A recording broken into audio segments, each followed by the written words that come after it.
Éphésiens chapitre 4. Et en guise d'introduction, je voudrais vous rappeler le plan de notre épître aux Éphésiens. Première partie de l'épître, de quoi s'agit-il? La première partie d'Éphésiens, c'est quoi? Nouvelle vie. Il va parler de la nouvelle vie. Ensuite, l'apôtre Paul va parler de quoi? Nouvelle société. C'est bon. Vous pouvez tricher, prendre vos notes, c'est pas grave. Ensuite, une fois qu'il aura parlé de la nouvelle vie, une fois qu'il a parlé de la nouvelle société, l'apôtre Paul va parler de quoi? Des nouvelles normes pour cette nouvelle société qu'est l'Église, évidemment. Des nouvelles normes. Et c'est la section qu'on a débutée dimanche dernier. La dernière section, c'est des nouvelles relations. Alors voyez-vous, c'est facile, hein? Nouvelle vie, nouvelle société, nouvelles normes, nouvelles relations. Le mot nouveau vient tout le temps. Vous avez 4 mots à vous rappeler, puis vous savez le contenu des épîtres aux Éphésiens. Alors donc, nous sommes dans la section, la 3e section, les nouvelles normes qui caractérisent la nouvelle société qu'est l'Église. Et on va lire à partir du chapitre 4, verset 7. C'est là où nous sommes rendus. Mais à chacun de nous, la grâce a été donnée selon la mesure du don de Christ. C'est pourquoi il est dit, étant monté dans les hauteurs, il a amené des captifs et il a fait des dons aux hommes. Or, que signifie il est monté? Sinon qu'il est aussi descendu dans les régions inférieures de la terre. Celui qui est descendu, c'est le même qui est monté au-dessus de tous les cieux, afin de remplir toutes choses. Et il a donné les uns comme apôtres, les autres comme prophètes, les autres comme évangélistes, les autres comme pasteurs et docteurs, pour le perfectionnement des saints, en vue de l'œuvre du ministère et de l'édification du corps de Christ, jusqu'à ce que nous soyons tous parvenus à l'unité de la foi et de la connaissance du Fils de Dieu, à l'état d'homme fait, à la mesure de la stature parfaite de Christ. Ainsi, nous ne serons plus des enfants flottants et emportés à tout vent de doctrine, par la tromperie des hommes, par leur ruse dans les moyens de séduction. Mais en professant la vérité dans l'amour, nous croîtrons à tous égards en celui qui est le chef, Christ. C'est de lui et grâce à tous les liens de son assistance que tout le corps, bien coordonné et formant un solide assemblage, tire son accroissement selon la force qui convient à chacune de ses parties et s'édifie lui-même dans l'amour. Alors, puisque ce matin nous prenons le repas du Seigneur, j'ai décidé de renverser les choses. C'est-à-dire de commencer notre étude de cette section par la fin. C'est-à-dire par les versets 12 à 15. Et dimanche prochain, nous reviendrons sur les versets 7 à 11.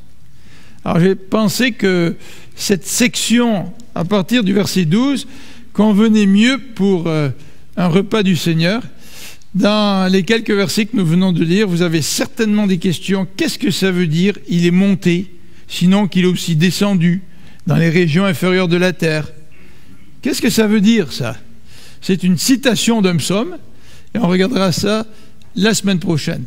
Mais ce matin, je voudrais qu'on puisse regarder ensemble la section à partir du verset 12 qui traite des dons et de la raison pour laquelle Dieu a donné des dons. On ne va pas regarder la liste de dons qui est mentionnée, c'est-à-dire il a donné les uns comme apôtres, les autres comme prophètes, les autres comme évangélistes, les autres comme pasteurs. Ça va être dimanche prochain. Mais on va regarder la raison pour laquelle Dieu donne des dons.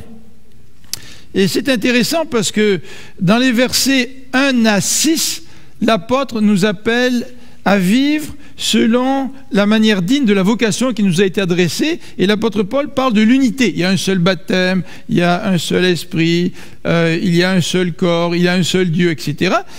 Paul met l'accent sur l'unité. Et au verset 7, il va dire « mais ». Et le « mais » ici est fort. Parce qu'il dit « à chacun de nous ». Au verset 7. Alors qu'au verset 6, il vient de terminer en disant « Dieu, le Père, il est au-dessus de tous, il est parmi tous, il est en tous ». L'accent dans les versets 1 à 6 est mis sur tous. l'unité. Tous ensemble, nous sommes unis. Puis à partir du verset 7, il met l'accent sur chacun. Dans l'unité existe la diversité. Et la diversité vient du fait que le Seigneur Jésus-Christ distribue des dons. Et nous regarderons ça dimanche prochain, des versets 7 à 11. Mais la raison pour laquelle le Seigneur distribue des dons, c'est pour que nous puissions atteindre la maturité. Donc le Seigneur distribue des dons, et il nous est dit au verset 7, à tous les pasteurs et leaders de l'Église, la grâce a été donnée. C'est pas ça qu'il dit. Il dit à chacun de nous. Donc là, il faudrait qu'on se compte, là, ce matin. Puis quand on arrive, là, on a compté tout le monde. C'est-à-dire qu'à chacun de nous, à chacun de vous, à toi, Christ a donné des dons. Et pourquoi Christ a-t-il donné des dons? Ce n'est pas pour faire comme l'homme de la parabole qui avait reçu un talent, par opposition à celui qui en avait reçu 5 ou 2.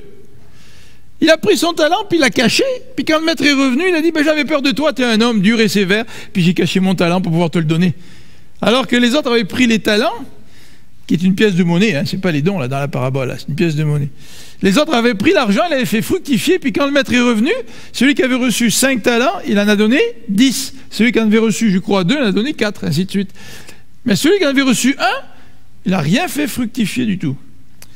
Et le Seigneur, s'il nous donne des dons, c'est qu'il y a une raison. Et il nous explique cette raison au verset 12. Alors regardons ensemble, avant de prendre ce repas du Seigneur, parce que le repas du Seigneur, ça symbolise notre unité en Jésus-Christ, n'est-ce pas? Et cette unité en Jésus-Christ, elle est réelle, mais elle s'exprime aussi par la diversité des dons. Et ces dons que Dieu m'a donnés, parce que je suis uni au corps, je les mets au service du corps. Je les mets à votre service. Et quand on parle du repas du Seigneur et qu'on prend le pain qui symbolise le corps de Christ qui a été brisé, mais qui symbolise aussi notre unité, nous ne pouvons pas faire autrement que de réfléchir à quelle est ma place dans ce corps. Est-ce que j'assume ma place? Est-ce que je mets mes dons au service de mes frères et des sœurs? Quand vous avez un membre de votre corps qui ne marche plus, là vous vous rendez compte qu'il existe, mais ça fait mal. Mais ce membre ne remplit plus sa fonction. Il ne sert plus le corps. Et à un moment donné, quand certaines parties du corps ne sont plus utiles, ils nuisent, on peut même les enlever. On enlève la rate, par exemple.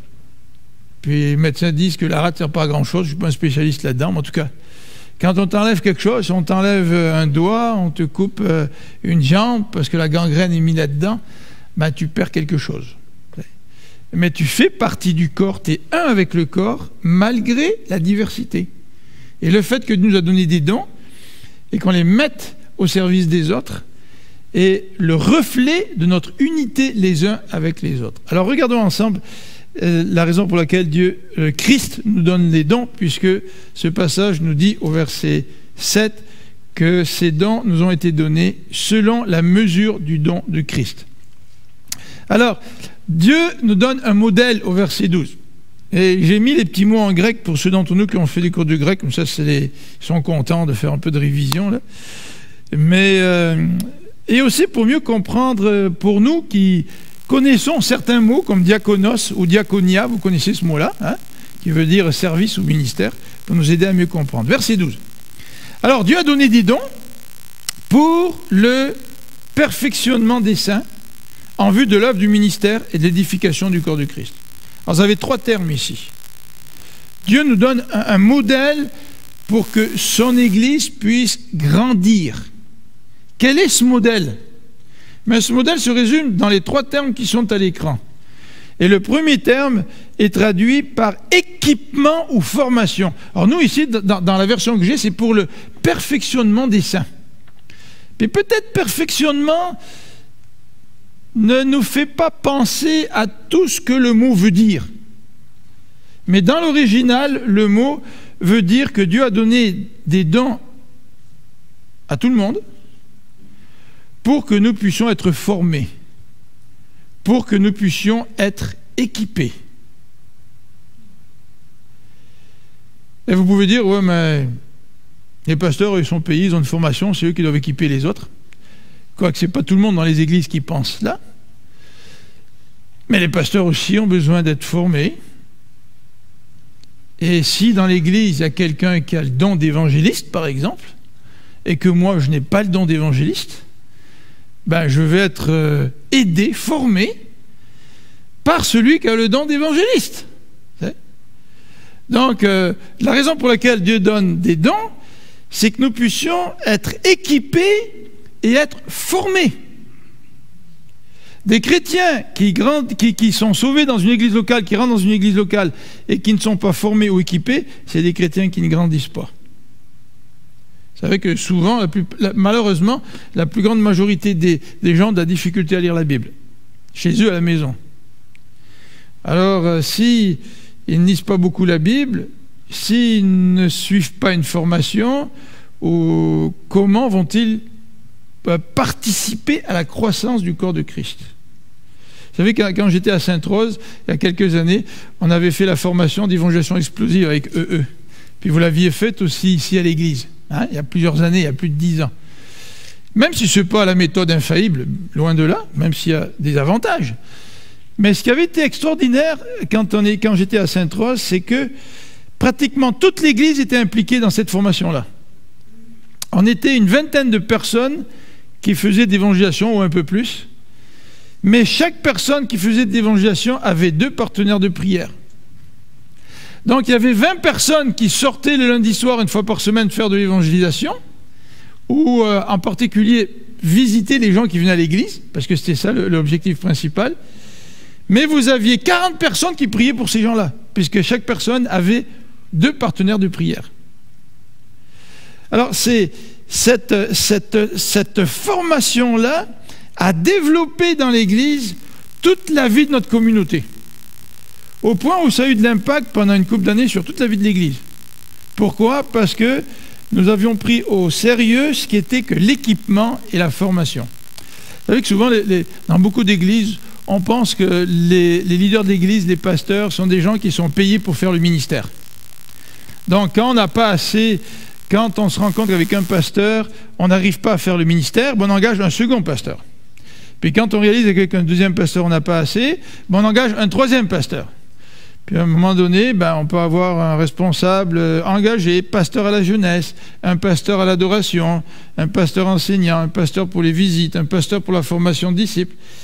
Et on finit par créer une classe de professionnels qui font le ministère à la place des gens. Mais dans le Nouveau Testament, ce n'est pas ce que le Seigneur enseigne. La Bible nous dit que Dieu a donné des dons au verset 7, à chacun. Et si on oublie chacun, on lit le verset 11, alors que là, Paul parle de certains dons spécifiques, et on a tendance à penser que moi, je ne suis pas apôtre, moi, je ne suis pas prophète, moi, je ne suis pas évangéliste, je ne suis pas pasteur-docteur, donc ce n'est pas pour moi. Alors que le verset 7 nous dit que les dons sont donnés à chacun, et que ces dons sont donnés pour que la communauté puisse grandir et arriver en maturité. Alors le premier élément, en rapport avec celui qui a le don, c'est celui qui va équiper, qui va former. Vous savez, quand on a commencé à s'organiser avec la musique dans les années 2000, je ne sais plus combien c'était, 2003 peut-être, hein Mike, tu te rappelles? 2003. On avait beaucoup de musiciens à l'église, mais il n'y avait pas beaucoup de coordination. Les musiciens étaient découragés, tu sais. Les répétitions marchaient plus ou moins bien. Alors à ce moment-là, les anciens d'église m'ont demandé si je voulais être le responsable de la musique. Et après avoir réfléchi, je leur ai dit, moi je veux bien être responsable de la musique, mais voilà comment j'aimerais que le ministère se fasse. Et le but, ça a été de développer une équipe, de développer des gens, de développer les ministères dans la musique pour qu'à travers les musiciens, les techniciens de son, les conducteurs de chant, on puisse faire grandir l'Église selon nos moyens. Et c'est ça qu'on a fait. C'est ça qu'on essaie de continuer à faire. C'est pour ça qu'il y a des nouveaux qu'on intègre tout le temps dans l'équipe musicale, autant que possible. Et je sais que certains d'entre vous faites de la musique, mais si vous n'êtes pas parti, vous ne faites pas partie de notre équipe musicale, vous pouvez toujours venir. On va vous accepter avec joie. Donc l'objectif, c'est donc de former. Et on parle pas juste de la musique.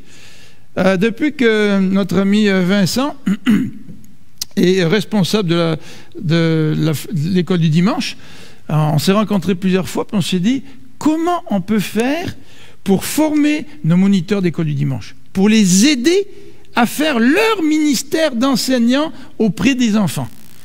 Et on a pris une couple de décisions. La première, c'est de faire 3 séries de formations pour les moniteurs d'école du dimanche au cours de l'année. 3 ou 4. Hein. On a fait une au début octobre. Et là, on a eu plusieurs moniteurs d'école dimanche qui étaient là, ainsi que d'autres personnes qui étaient intéressées, qui sont venues. Et on va en avoir une autre au mois de janvier. La deuxième décision qu'on a prise, c'est en formation biblique de faire le survol de tout l'Ancien Testament. Non seulement pour tout le monde à l'église, mais pour aider les moniteurs d'école du dimanche à avoir ce qu'on dit en anglais « the big picture ». Vous savez, là, quand vous avez le regard qui est focalisé sur l'arbre de la forêt, vous n'avez aucune idée du type de forêt dans laquelle cet arbre se trouve. Et souvent, nous lisons la Bible comme cela, en prenant des petits versets par-ci, par-là, puis on n'a aucune idée de l'ensemble du message biblique. Alors voilà, notre objectif, c'est d'équiper, de former, pour que tous les frères et sœurs étant formés puissent exercer le ministère et faire grandir notre communauté.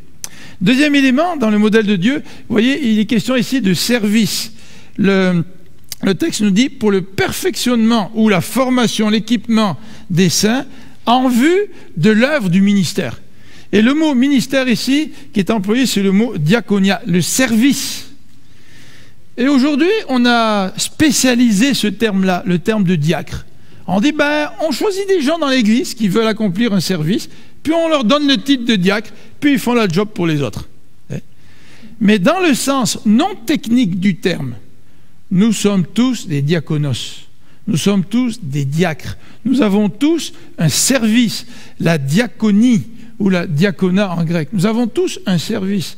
Et lorsque une communauté comprend le modèle de Dieu qui est décrit dans ces versets-là, toute la vie de la communauté change. Je vous le dis, toute la vie de la communauté change. Parce que chacun des membres comprend le rôle qu'il ou elle a joué au sein du peuple de Dieu, au sein de l'Église. Le troisième mot qui est employé, donc Dieu donne des dons pour équiper, pour former, pour que ces gens-là puissent exercer un service, mais aussi pour construire le corps de Christ. Regardez le verset 12, le mot employé, c'est le mot édification.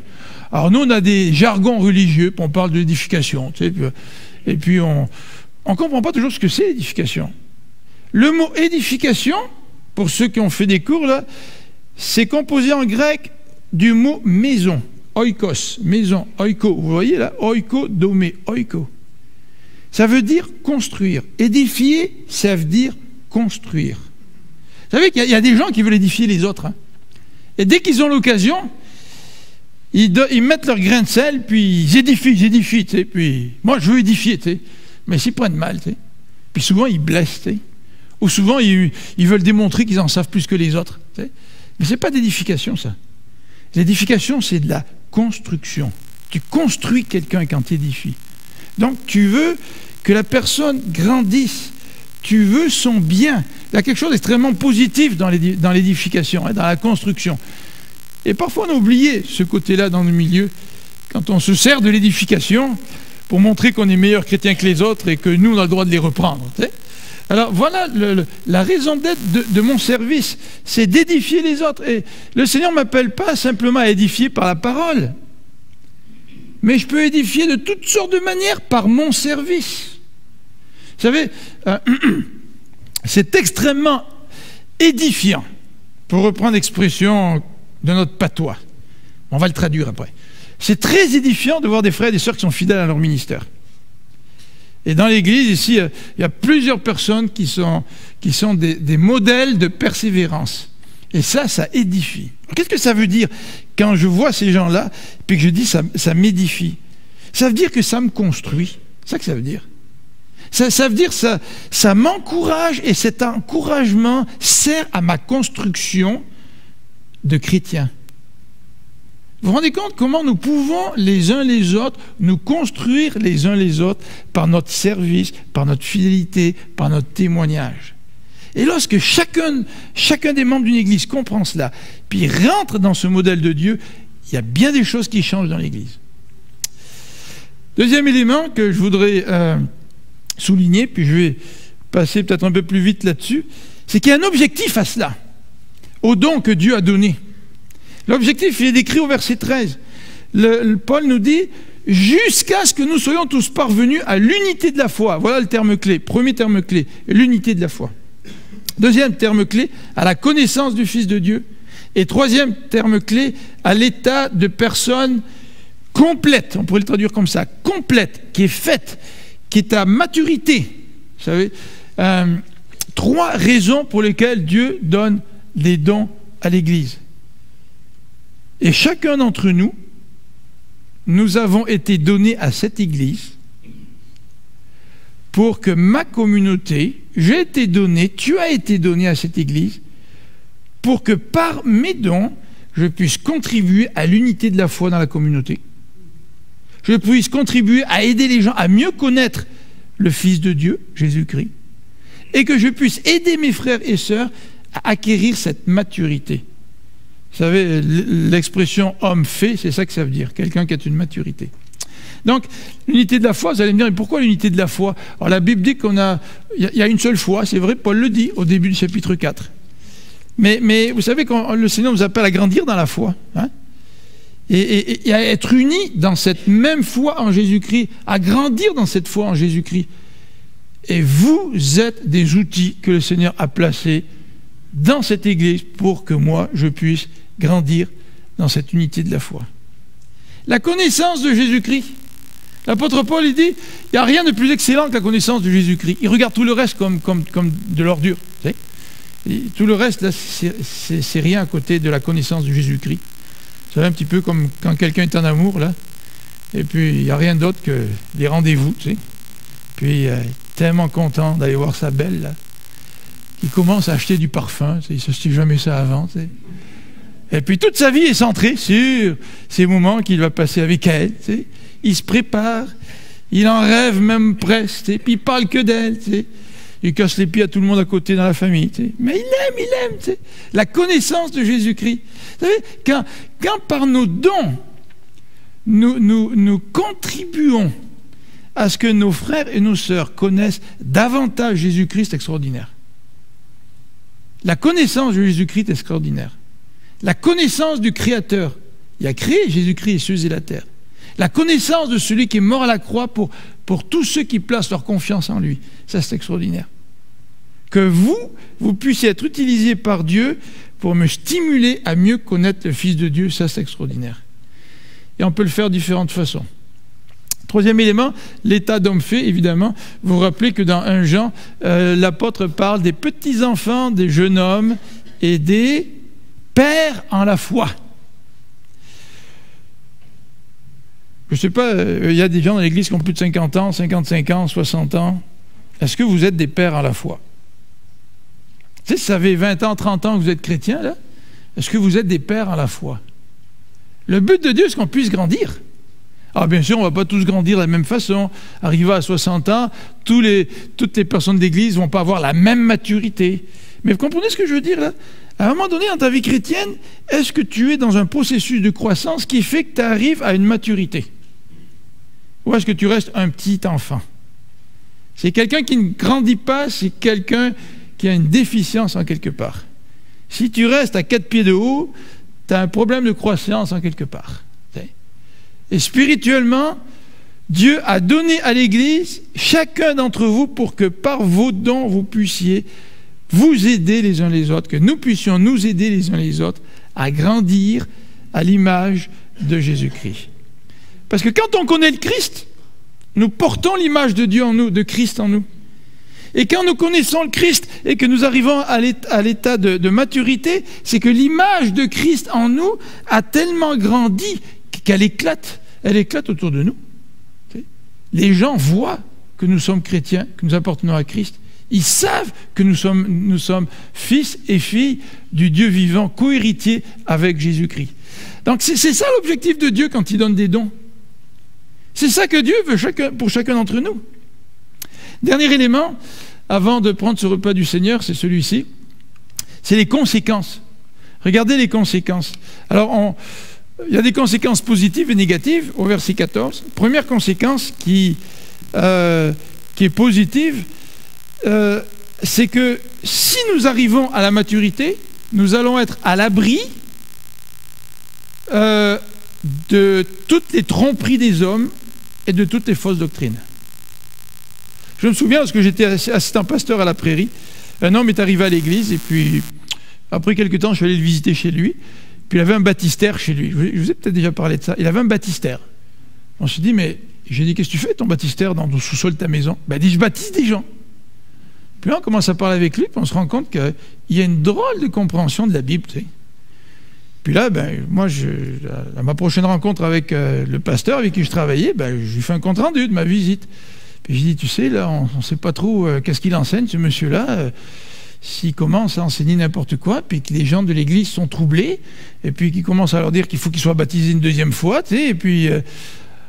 monsieur Boya, qui était pasteur avec moi, il me dit, Philippe, il dit, tu sais, moi j'ai confiance en l'église. Puis on n'a fait aucun avertissement à l'église, rien. Il n'y a personne qui s'est fait détourner de la saine doctrine. Pourquoi? Parce que cette église était arrivée à une certaine maturité. Alors, on ne veut pas s'enorgueillir, bien sûr, mais le but, c'est de grandir vers la maturité. C'est la raison pour laquelle Dieu nous a donné, chacun d'entre nous, avec nos dons. Donc, être à l'abri de la fausse doctrine. Et Dieu sait que la fausse doctrine, il y en a. Il y en a de la fausse doctrine. Et la fausse doctrine se déguise sous des couvertures avec des beaux titres évangéliques qui sont même vendus dans nos magasins chrétiens. Tu sais. On ne veut pas faire peur à personne, bien sûr. Mais c'est notre responsabilité de grandir dans le Seigneur pour savoir discerner ce qui est profondément biblique et ce qui est moins biblique. La deuxième conséquence, évidemment, c'est que nous allons grandir en Jésus-Christ, c'est indiqué de manière précise au verset 15. En professant la vérité dans l'amour, nous croîtrons à tous égards en celui qui est le chef, Christ. Croître en tous égards. Ce que ça veut dire, croître en tous égards, c'est quand je suis nouveau chrétien, je n'ai pas juste le bras gauche qui commence à grandir, puis ma tête reste petite, et puis j'ai la jambe droite qui grandit, mais un petit peu moins que mon bras gauche, tu sais. C'est pas ça, grandir à tous égards, là. Grandir à tous égards, c'est que c'est l'ensemble de ton être qui grandit, tu sais, et qui arrive à la maturité en Jésus-Christ. Et ici, nous avons deux outils que l'apôtre Paul nous recommande pour grandir en Jésus-Christ, c'est de dire la vérité dans l'amour. Dire la vérité dans l'amour. Regardez au verset 2. En toute humilité, douceur, avec patience, vous supportant les uns les autres, avec amour. Le deuxième verset parle de l'amour, et l'avant-dernier verset de ce texte parle de l'amour. Les dons ont été donnés à chacun d'entre vous pour que chacun d'entre vous, nous puissions aider à la croissance de l'Église, mais ces dons ont été donnés pour que nous puissions les exercer dans l'amour. Sans amour, il n'y a pas de terre fertile pour permettre à l'œuvre de Dieu de grandir et de se développer. Mais sans vérité, il n'y a pas non plus de terre fertile, là. La vérité jumelée avec l'amour. D'ailleurs, dans Éphésiens, je pense que Paul va au verset 25 rappeler cela. C'est pourquoi renoncez au mensonge et que chacun de vous parle selon la vérité à votre prochain. Pourquoi vous êtes à l'église? Pourquoi vous venez à l'église? Est-ce que vous venez pour user les belles chaises? Est-ce que vous venez pour la belle musique? Est-ce que vous venez parce que vous dites le prédicateur, il a un petit accent un peu drôle, là, j'aime ça écouter ça. Non, mais pour quelle raison vous venez à l'église? Est-ce que vous venez à l'église pour voir vos amis, vos copains, sans vous préoccuper trop du reste? L'apôtre Paul, ici, nous parle d'une nouvelle société, régie par des nouvelles normes. Et il nous parle d'un appel qui nous a été adressé. Et ça fait partie de cet appel que de savoir que Dieu nous a donné des dons et qu'il veut que nous les mettions en pratique pour le bien de mes frères et de mes sœurs. Si je viens à l'église et je sais que j'ai des dons et je ne les mets pas en pratique, qu'est-ce que ça veut dire quant à mon amour pour Dieu et à mon amour pour mes frères et sœurs? Je vais demander à Jean-Guy, tu viens vouloir venir avec Charles, puis je vais demander à Sam aussi, si tu veux venir, puis je ne sais pas si... je vais demander à Vincent aussi, si je veux venir. On va lui demander pour la première fois, pour le repas du Seigneur, on va prier ensemble, et puis j'aimerais vraiment que nous puissions prendre ce repas du Seigneur, non seulement en pensant à ce que Christ a fait pour nous. C'est bien d'être mystique et de penser à ce que Christ a fait pour moi, mais sans qu'il y ait des conséquences dans ma vie.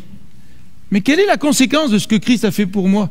C'est que maintenant je fais partie de son corps, et que Christ veut que je puisse prendre ma place dans son corps pour favoriser la croissance de ce corps. Prions ensemble.